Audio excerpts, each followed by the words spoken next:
Good day, engineers. So, in this video, we will talk about polynomials. So, particularly in operations in polynomial. So, let us define what is polynomial. So, polynomial is a finite sum of terms in which all variables have whole number exponents, and no variable appears in the denominator. So, sa polynomial, meron tayong 3 types dito. First is the monomial, which is a polynomial with one term. And binomial is a polynomial with 2 terms. And kapag 3 terms naman na, ito na yung tinatawag na trinomial. So, degree of a term is the sum of the exponents of the variables. Polynomial is linear if its degree is 0 or 1. And polynomial in one variable is quadratic naman if its degree is 2 or kapag nasa second degree siya. Polynomial in one variable is cubic if it is degree 3 or third degree. So, ito yung example tayo. X squared, tapos ito naman kapag x cube. Tapos ito kapag x. Ganun. The leading term of a polynomial is the term of the highest degree. So, kapag meron tayong ganyan, plus x raised to 4, plus x raised to 5, lagyan natin ng mga coefficients. So, ang leading term dito sa sinulat ko is itong 7x raised to 5 kasi siya yung may highest degree, which is 5. Tapos, the leading coefficient is the coefficient of the leading term. So, since this is our leading term, so ang coefficient niya ay 7. So, ito yung 7 is the leading coefficient. So, punta na tayo sa addition and subtraction of polynomials. So, dito sa addition and subtraction of polynomials, kapag similar terms, i-combine lang natin sila. So, combine similar terms lang. Proceed tayo sa example number 1. 5x squared minus 9x plus 10 plus 2x squared plus 17x minus 8. So, maganda dyan is aalisin muna natin yung parenthesis. So, i-rewrite natin siya. 5x squared minus 9x plus 10 plus 2x squared plus 17x minus 8. So, tingnan natin itong 5x squared. 5x squared ay pwede natin i-pag-add or i-combine dito sa 2x squared. Bakit? Kasi similar terms sila. So, like terms silang dalawa. So, 5x squared plus 2x squared is 7x squared. And then, negative 9x plus 17x is positive 8x. And positive 10 minus 8 is positive 2. So, ito yung ating answer. 7x squared plus 8x plus 2. So, next, number 2. So, sulat natin, negative 6x cubed plus 5x squared minus 8x plus 9 plus 17x cubed plus 2x squared minus 4x minus 30. So, ang leading term natin dyan is yung may highest degree. And ang highest degree natin dyan is 3. So, tingnan natin yung mga cubic or yung mga naka-cubic. So, negative 6x cube plus 17x cube. So, go-govern yung positive kasi mas malaki siya. So, 11x raised to 3 plus itong positive 5x squared plus 2x squared ay 7x squared. Negative 8x minus 4x is magiging negative 12x. And positive 9 minus 13, meron na tayong negative 4. So, ito na yung ating sagot. So, kung nalilito pa rin kayong mag-add and minus ng integers, pwede nyo balikan yung first lecture video natin. So, ito, meron na tayong tatlo, which is 1, 2, and 3. So, same rin lang, i-rewrite muna natin sila. Magiging 5x squared minus 7x minus 8 plus 2x squared minus 3x plus 7. And then, kapag ganito, yung negative, iti-distribute natin. So, magiging minus x squared plus 4x plus 3. Kasi negative times negative is positive. 5x squared plus 2x squared minus x squared. So, 7 minus 1 is 6. So, 6x squared. Positive yun. And meron tayong negative 7x. Ito, negative 7x. Minus 3x is negative 10x. Plus 4x. So, meron na lang tayong negative 6x. Negative 8 plus 7 is negative 1 plus 3. So, positive 2. So, ito na yung ating sagot.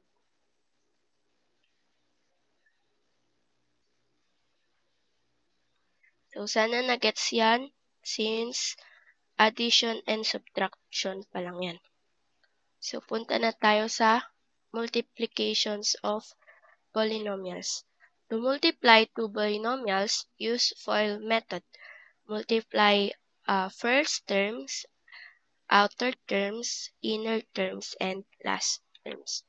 So, alam ko familiar naman kayo lahat sa FOIL method. So, start na tayo sa number 1. Number 1, ito yung first na sinasabi nila. First term is ito, tsaka ito. 3x times 4x. Meron tayong 12x squared. Try ko magpalit-palit ng color para mas makita nyo. And then next is outer terms. Ang outer terms na tinatawag is ito. 3x times 9. So, 3x times 9 ay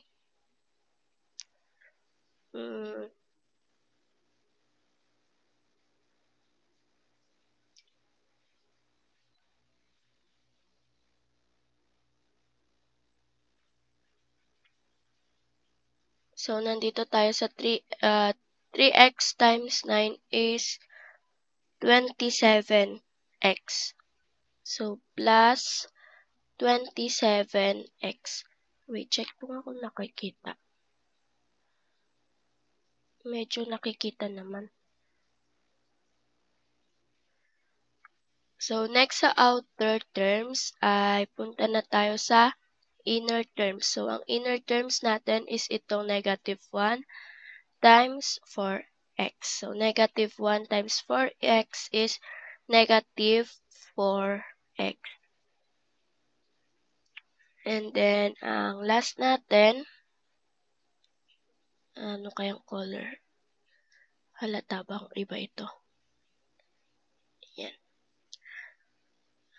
Last terms is itong negative 1 times positive 9. So, meron tayong negative 9.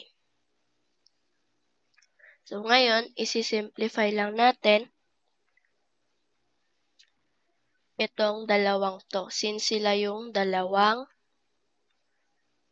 like terms or similar terms.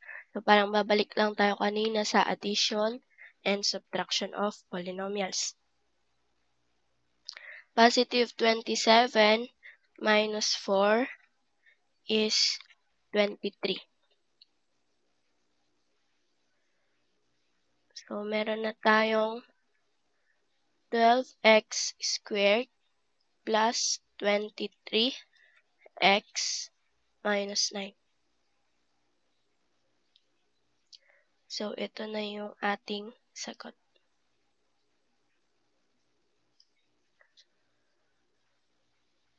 Next, punta na tayo sa ating number 2. So, dito sa number 2, hindi ko na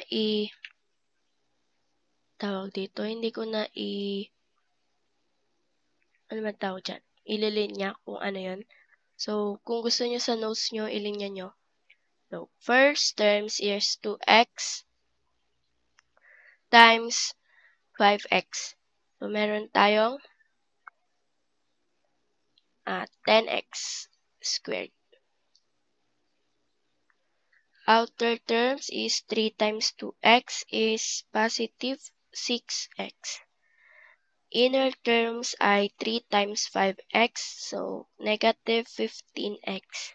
And then last terms ay negative 3 times positive 3. So meron tayong negative 9. 10x squared minus 6 minus 15 is negative 9x minus 9. So, ito na yung ating sagot. 10x squared minus 9x minus 9. Wait, check ko nga kung na-i-play ko. So, ayan. Next is, ito naman, meron tayo dito 8x cubed plus 3 times x squared minus 5. So, first term natin is 8x cubed times x raised to 2. So, ang sagot dyan ay 8x raised to 5. Minus, ito, 40x cubed. Minus 40x cubed. Tapos, inner natin ay 3x squared plus 3x squared. Ang last term natin is negative 15. So, ito na yung ating sagot. Answer.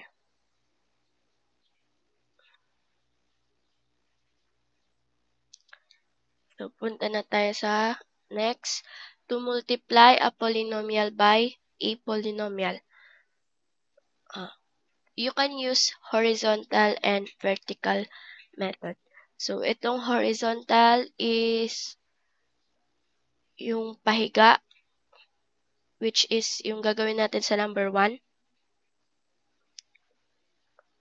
So, ito sa number 1, i-multiply natin siya pa ganito.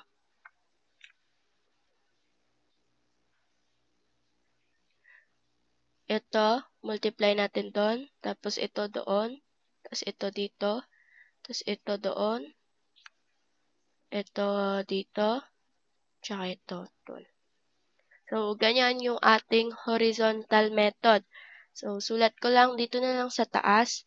So, number 1 natin, re-write ko lang. Minus x plus 8. 5x plus 1. So, ayan. Multiply natin to dito. So, meron tayong 10x raised to 3. Next, meron tayong negative x times 5x is negative 5x squared. Tama ba? 5x times 8, 40x. 1 times 2x squared, meron tayong 2x squared. 1 times negative x is negative x. 1 times 8 is positive 8. So, isimplify lang natin. Combine like terms. So, 10x cubed. Ito lang ang like terms natin dyan. So, meron tayong, itong 40 pala may x to. Meron tayong negative 3x squared plus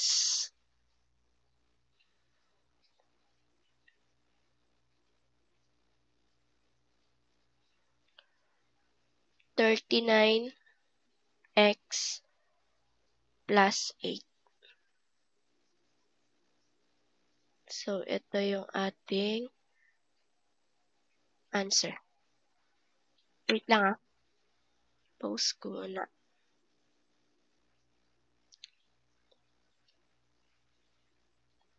So, continue tayo sa number 2. Sa number 2, ang gagawin natin is yung tinatawag na vertical method. So, when we say vertical, ito yung mga patayo. Number 2, sulat ko na lang dito. X squared minus 3x plus 5 times 2x minus 3. So, para din siyang normal na pag-multiply natin. So, unahin natin itong itong negative 3. So, negative 3 times 5 is negative 15. Negative 3 times negative 3x is positive 9x. Negative 3 times x squared is negative 3x squared. 2x times 5 is 10x. 2x times negative 3x is negative 6x squared. 2x times x squared is 2x cubed. So, pag-add natin lang yan, magiging negative 15 to. Ito magiging positive 19x.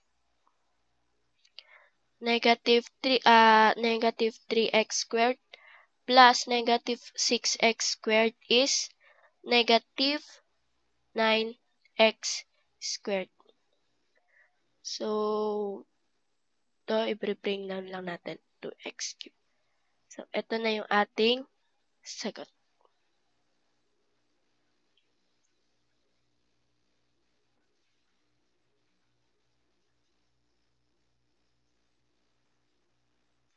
So, next, number 3.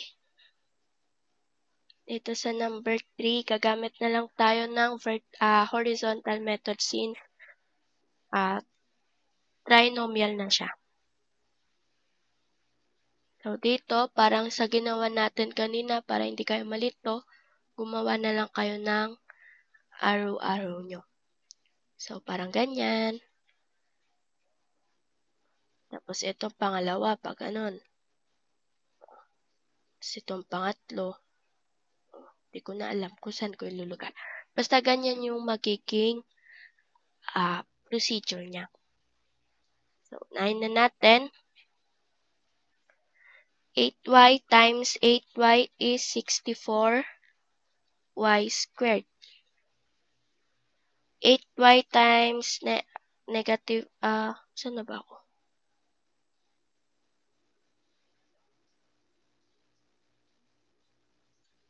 8y times positive 7. So, pag ganito pala yung ginawa ko sa notes ko. So, ganyan. Magiging positive 56y. Then, 8y times negative 3x is negative 24xy. Negative 7 times 8y is negative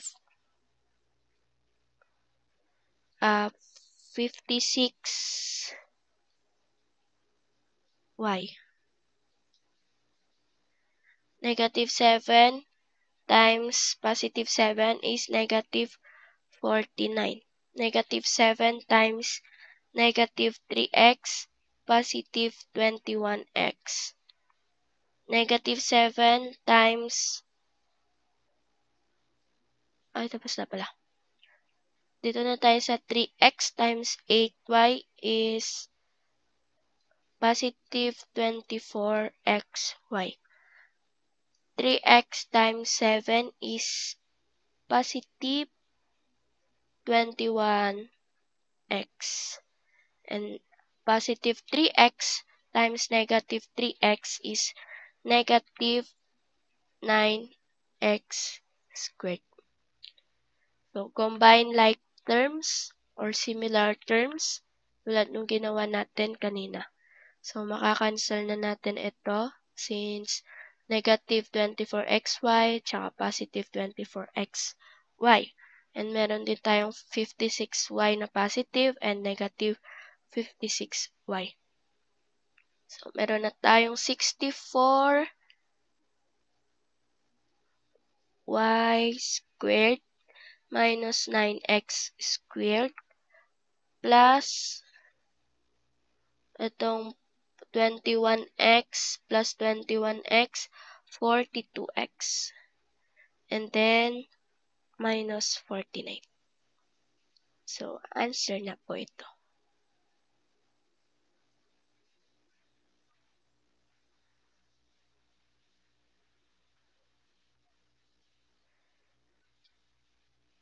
So, punta na tayo sa next, which is sa square of binomial.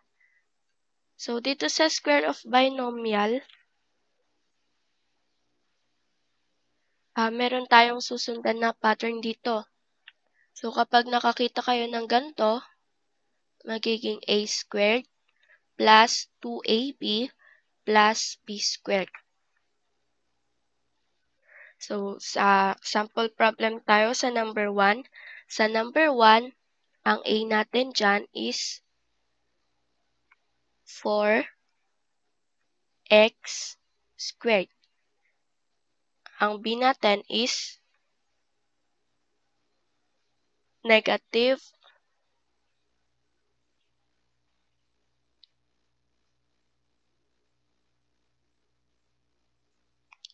negative 1. So, actually, kahit positive lang yan eh. Kahit positive 1 na lang yung isulat natin dito sa b. Kasi kapag alam naman natin na kapag negative ito is negative yung sa may 2ab natin. So, try natin to na i-negative natin yan. So, paano natin isusulat? A squared daw. So, 4x squared raised to 2. Since negative yan, gagawin natin positive to. Plus 2 times a natin is 4x squared. Tapos b natin is negative 1. Plus negative 1 raised to 2. So, ito, i-distribute natin sa 4. Tama? Tapos, i-distribute din natin dito sa variable natin. So, magiging 4 times 4 is 16x raised to 4. Tapos, ito naman, 2 times 4 is 8x squared. Pero may negative 1 tayo doon. So, negative 8x squared. Tapos, negative 1 times negative 1 is positive 1. So, ito na yung ating sagot. So, tingnan nyo, naging negative rin lang siya. So, same lang sila. So, dito sa number 2, try natin na positive yung b natin. Pero ang gagamitin natin is ito. So, magiging ang number 2, ang a natin is 5x squared. B natin is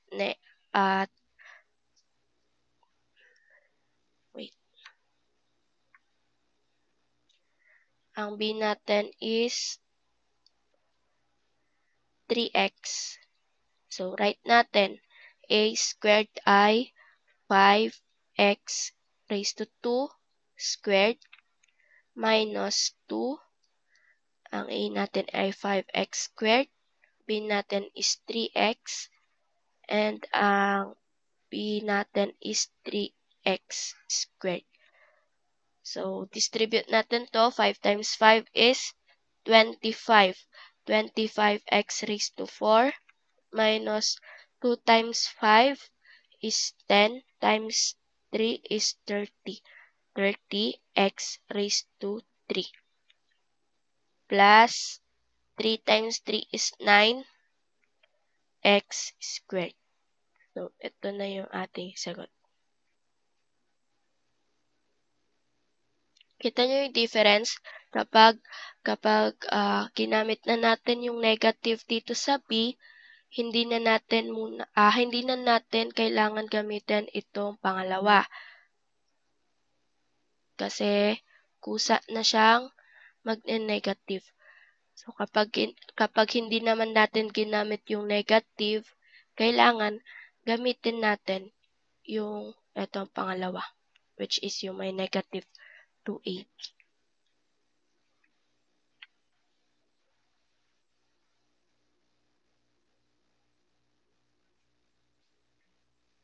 So, punta na tayo sa next, which is the product of the sum and difference of the same two terms. So, dito, madali lang to. Una, determine lang din natin yung ating a tsaka b. So, sa number 1, ang a natin dyan is 4x squared. Ang b naman natin ay 5. Tapos, ira-write na natin siya as ganito. A squared natin is 4x raised to 2 squared minus b squared is 5 raised to 2. So, distribute natin to doon sa coefficient and then sa variable. 4 raised to 2 is 16 and x squared raised to 2 ay x raised to 4 minus 5 times 5 is 25. So, ito na po yung ating sagot.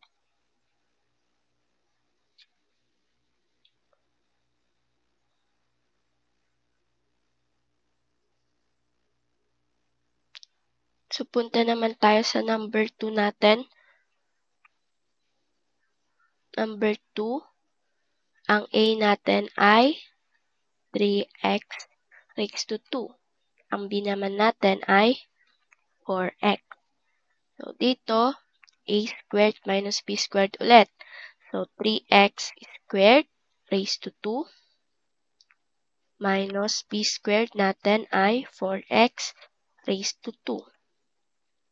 Magiging 9 raised to 2 is 9. 3 raised to 2 is 9. And then x squared raised to 2 ay x raised to 4. minus 4 times 4 is 16, x raised to 2. So, answer na po ito.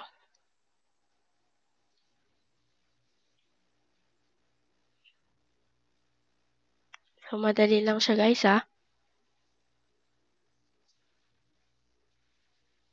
Next is cube of binomial.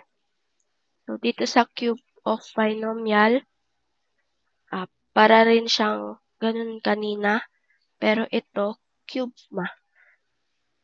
So, ibig sabihin, mas mahaba na to. So, dito sa cube of binomial, meron ulit tayong, ay hindi na siya A and B, no?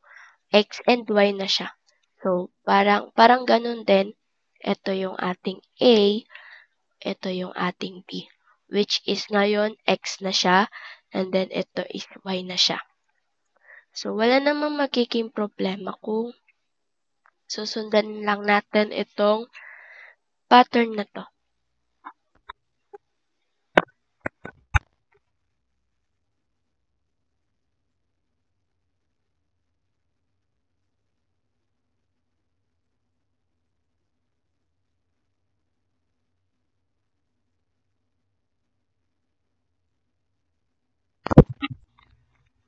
Actually, sa mga DC ko, naturo ko to. So, ginamitan namin ng Pascal triangle. So, same lang din siya sa concept ng Pascal triangle. Kahit yung sa kanina, yung square of binomial. So, number 1 natin, dito na lang sa taas. Number 1 natin ay 3W minus 4V cube U raised to 3. So, ang x natin dyan ay, sulat ko na lang dito, ang x natin dyan ay 3W. Ang y natin ay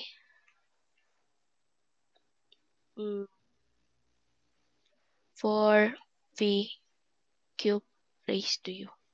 Raised to U. So, una, x cube. So, x cube natin ay 3W raised to 3 minus 3 times 3W raised to 2 times 4V cube U plus 3 and 3W tapos 4V raised to 3U. Ito na yung squared na yun. Minus y natin ay 4V cube U raised to 3. So, parang kanina, iti-distribute natin yung mga power doon sa loob. So, magiging 9W cube. Ay, hindi pala siya 9 kasi cube pala siya. So, 3 times 3 is 9 times 3 is 27. So, next, minus 3,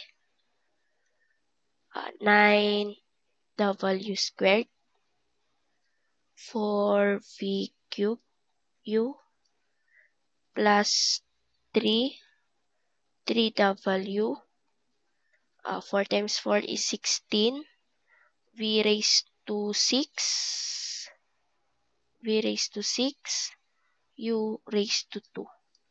Minus 4 times 4 is 16 times 4, 64. 64, V raised to 9, V raised to 9, and U raised to 3. Tama ba? 4 raised to 3 ay 64. So, tama. So, simplify lang natin. Magiging 27W raised to 3 minus 3 times 9, 3 times 9 times 4 is 108. 108. W squared V cubed raised to U. Plus 3 times 3. 3 times 3 is 9 times 16. 144. 144. Unahin natin yung W. And then V. U squared minus 64. V raised to 9. U cubed.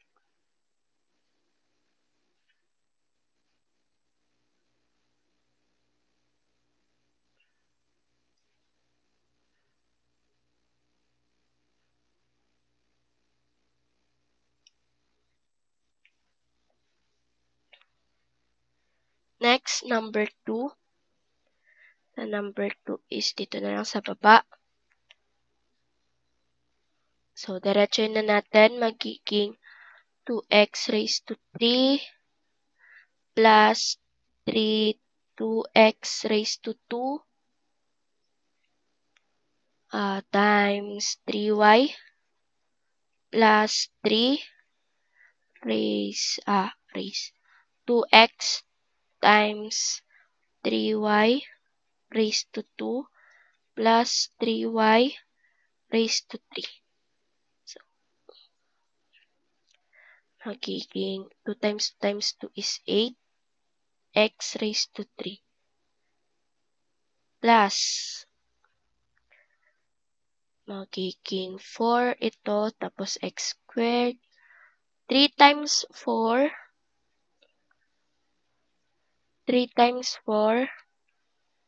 times 3. So, 36.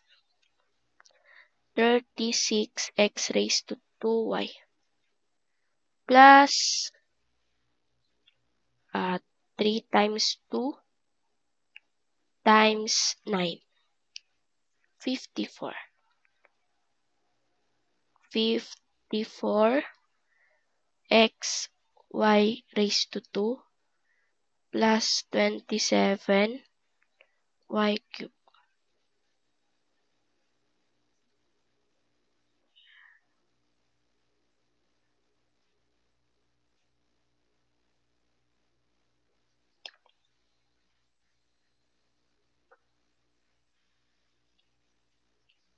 So, malapit na tayo matapos. Tuloy-tuloy ko na lang to.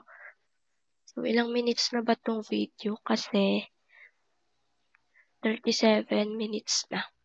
So, ayaw ko kasing pinapaabot ng 1 hour kasi baka matamad kayong panoorin kapag 1 hour na yung lecture video natin. So, squared trinomial. So, dito, pakitingin na lang. Magiging x squared, y squared, tsaka z squared. Tapos, 2 times x and y. So, ito muna, x and y. Tapos, x and z. Tapos, y and z. So, tandaan nyo lang yung pattern kung paano lang nila, kung paano lang nila inilatag yung formula na yan. So, hindi yan gawa-gawa kasi, dinerive din nila yan. Pero, ngayon, binigay na nila yung formula na yan para mas madali na lang para sa atin.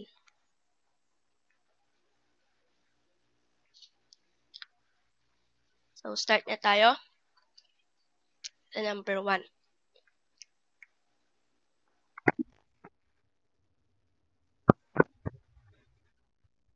So, sa number 1, saan ko pa isusulat? Dito na lang. Sa number 1 ay meron tayong 2x raised to 2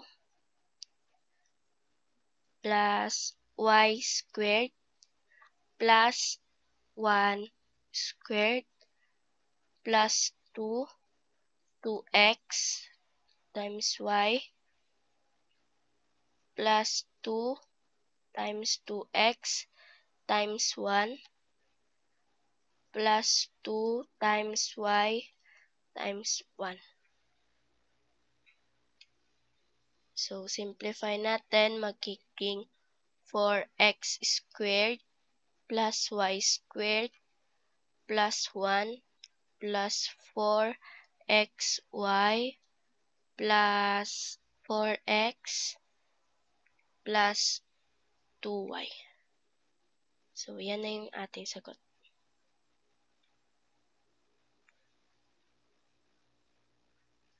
Next is itong number 2 natin. Number 2 natin ay 5x raised to 2. Kapag hindi nyo na sundan kasi mabilis ako, paki-slide back na lang. Binibilisan ko na kasi medyo nahihilo na rin ako, guys. So, ayun. At plus, nasa y squared na tayo. So, 1 squared plus 6y squared plus 2, 5x times 1 plus 2 times 5x times 6y plus 2 times 1 times 6y. So, magiging 5 times 5 is 25. X raised to 2 plus 1 plus 36 y squared plus 10x plus 2 times 5 is 10 times 6 is 60 xy plus 2 times 6 is 12 y. So, ito na po yung ating sagot. Excuse me.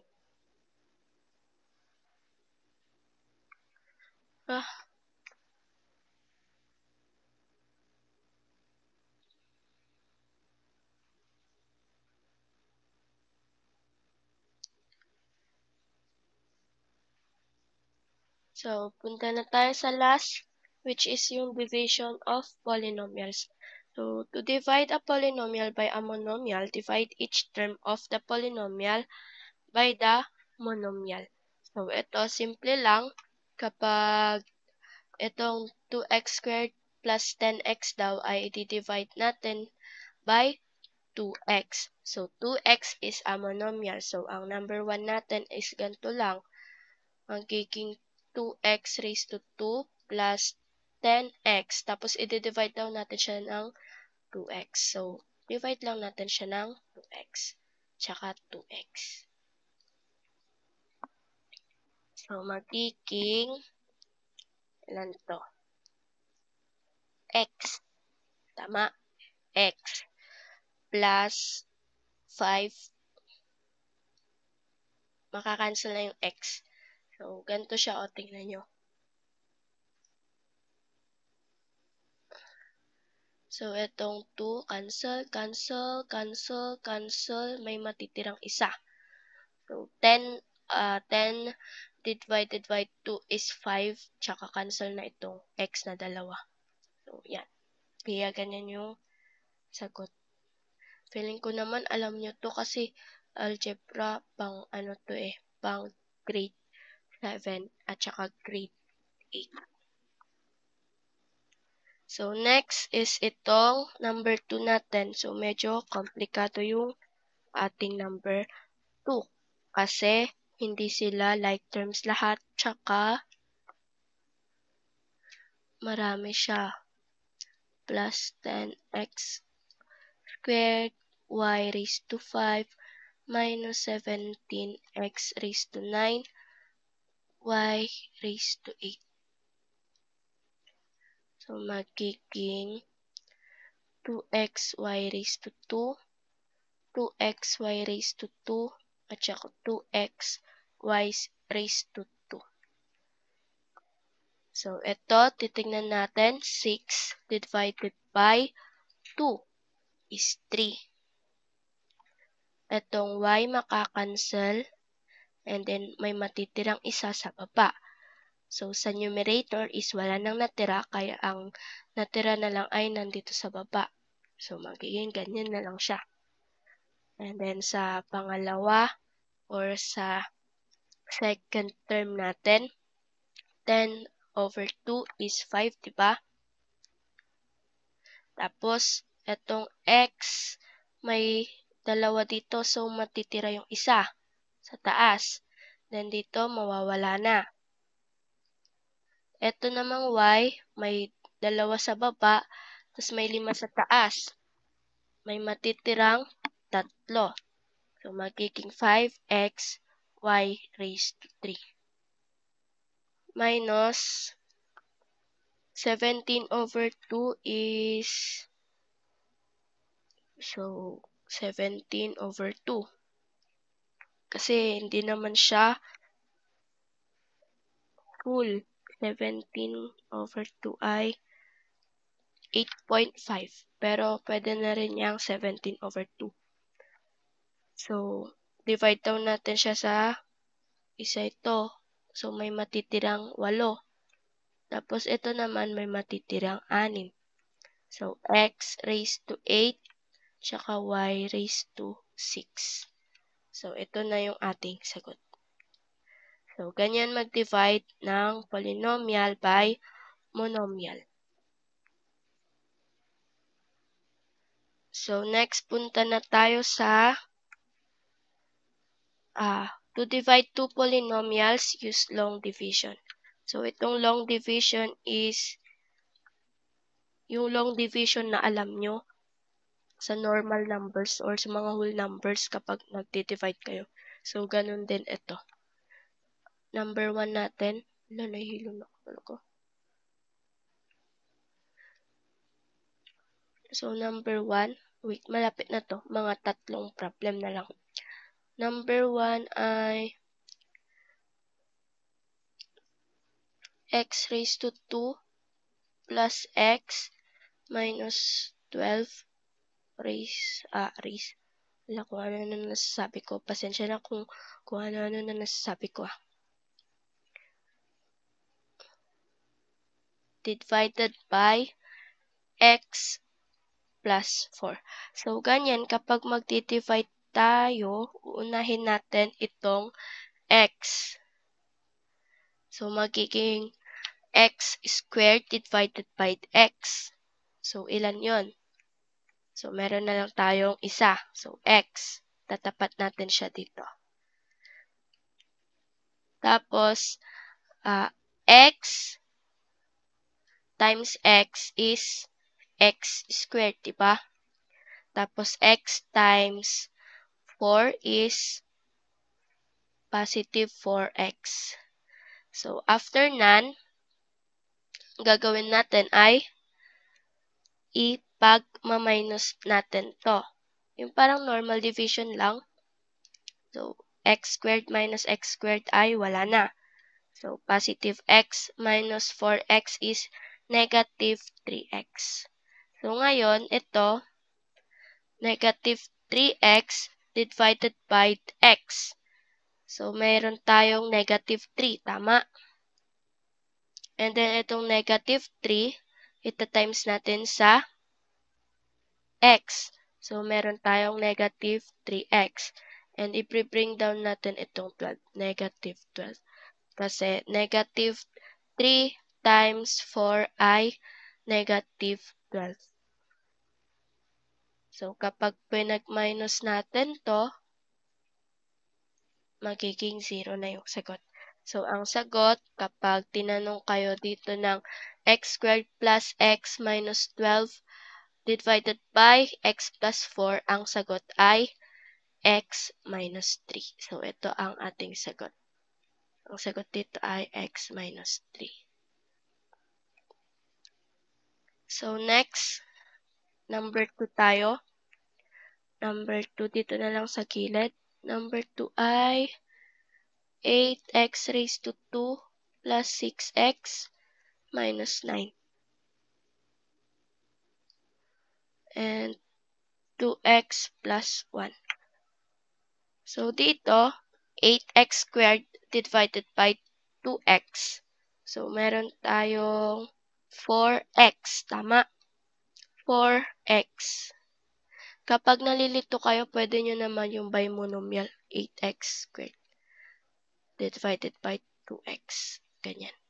O tapos tingnan nyo, magiging 4 na lang, di ba? Tapos makakancel yung ito, may matitirang isa, 4x. So yan, 4x. Practice lang kayo para mas masanay kayo. 4x times 2x ay 8x raised to 2. 4x times 1 ay 4x. So, pag minus natin to, magiging 0 na to. Tapos, magiging 2x. 2x divided by 2x ay 1. Tama? And then, 1 times 2x ay 2x. So, bring down natin yung 9. 1 times 2x ay 2x. 1 times 1 ay positive 1. So, kapag pinag-minus natin to, magiging 0 na to. Tapos, negative 9 minus 1 ay negative 10. So, meron tayong remainder. So, kapag may remainder na ganyan, ang sagot natin ay, kunin natin yung sagot natin dito sa taas, which is 4x. 4x plus 1. Tapos, yung remainder natin is magiging negative 10 over 2x plus 1. So, saan nakuha yung 2x plus 1? Yung dinidivide po natin 2x plus 1. So, ayan yung magiging sagot.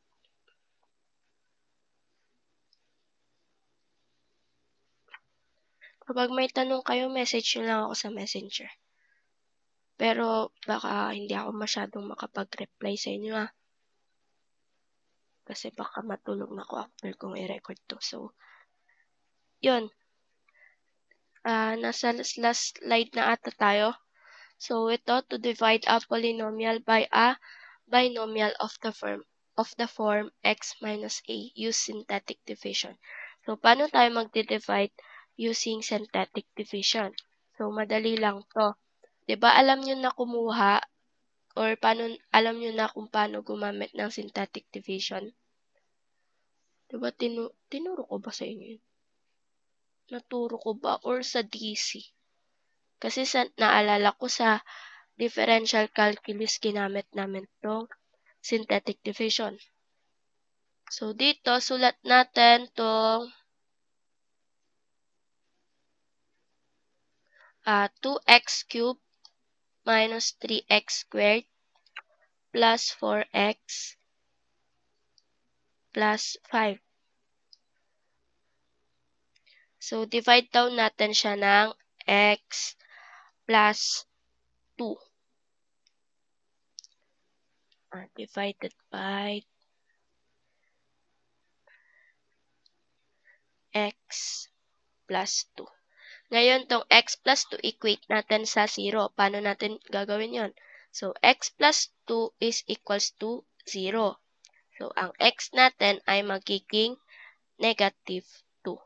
So, yung x is equals to negative 2, yan yung gagamitin natin sa synthetic division. So, paano ba natin simulan yung synthetic division? Kunin natin tong mga coefficient nung given function. So, magiging 2, negative 3, 4, tsaka 5. Positive 5. Tapos, yung ating x, value ng x natin is negative 2. So, ito. So, dito, ang first step sa synthetic division ay i-bring down natin itong una, which is yung 2. Ngayon, ita-times natin dun sa value ng x. So, nakaganyan yan value ng x. So, 2 times negative 2 is negative 4.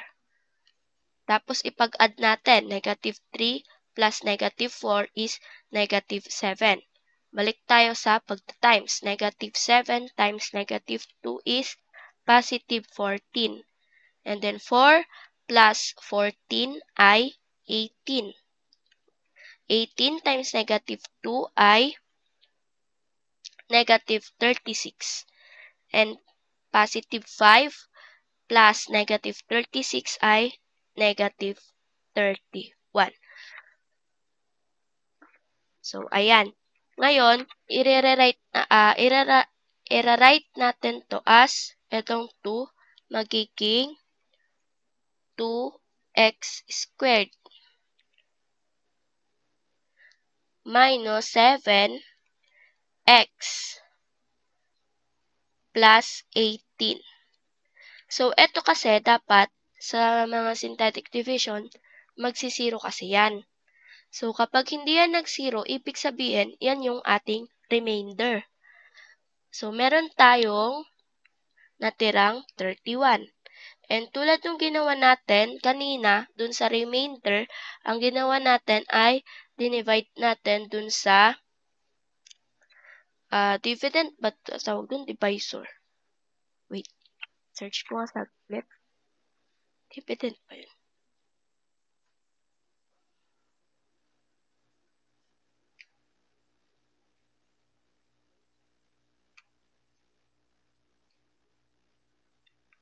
Divisor. So, i-divide natin siya sa divisor natin, which is yung x plus 2. So, x plus 2. So, ito na yung sagot natin dun sa pag-divide ng polynomial using synthetic division. So, ayan na yung ating lesson sa polynomials. Operations in polynomials. So, kapag may mga katanungan kayo, paki-message na lang ako. And, yun lang. Thank you for watching. And, paki-comment po, done watching, pangalan nyo at yung section ninyo. So, 57 minutes ang video natin. So, sana nakaabot kayo dito sa dulo at sana naintindihan nyo yung lesson natin. So, yun lang guys. Bye-bye.